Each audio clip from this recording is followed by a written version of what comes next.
Biz ayollar ta'ziyaga borganimizda ba'zi joylarda tahlil etishmoqda, ba'zilarida esa astag'firulloh aytilmoqda. Yana ba'zilar mayit uchun salovat aytish kerak deyishmoqda. Agar hech narsa aytilmasa, dunyo gapi bilan mashg'ul bo'lib qolinmoqda. Shuning uchun mayitga naf tegishi uchun qanday zikrda bo'lishimiz lozim? Bismillahirrohmanirrohim. Darhaqiqat bir ta'ziyaga borgandan keyin hali janoza vaqtiga biroz muddat bor. Bunaqa paytda biz shu vafot etgan birodarimizga yordam qilishimiz kerak.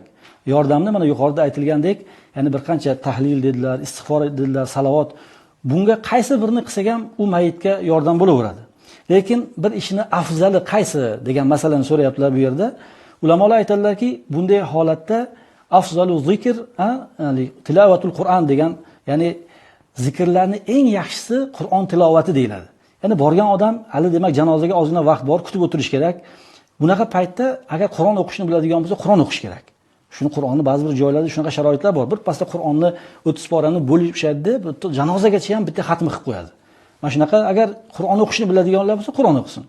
Agar yo'q, Qur'on o'qishni bilmaydiganlar bo'lsa, ular zikrlarni yuqorida aytilgan zikrlarning hammasini qilsa bo'ladi. Lekin zikrlarning ichida ham Qur'ondan keyin turadigani la ilaha illalloh.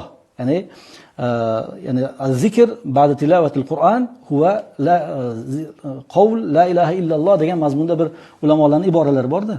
Demak mana shunday. Qur'on o'qishni biladiganlar Qur'on o'qish kerak. Qur'on o'qishni bilmaydiganlar shu la ilaha illallohni aytadigan bo'lsa, u juda katta bir mayitga yordam tekkan bo'ladi. Endi savolda aytyaptilar, haqiqatda ba'zilarini ko'rsak, shunaqa zikrlar bilan mashg'ul bo'lmaydi-da, o'zaro behuda bir narsalar bilan mashg'ul bo'ladi. Bu narsa bu yaxshi narsa emas. Chunki mana oldimizda mana mayit janozasi o'qilishi holatda turibdi. Bunaqa paytda nima qilib bo'lsa ham bu mayitga yordam qilishimiz kerak. Chunki hozir bu janozadan keyin, dafndan keyin o'z-o'zidan savol-javob qilinadigan holat bu. Biz tiriklar bunga mana shunaqa tilovat Qur'onmi yoki zikrlar bilan agar yordam beradigan bo'lsak, inshaalloh nur ustiga nur bo'ladi. Vallohu a'lam bissavob.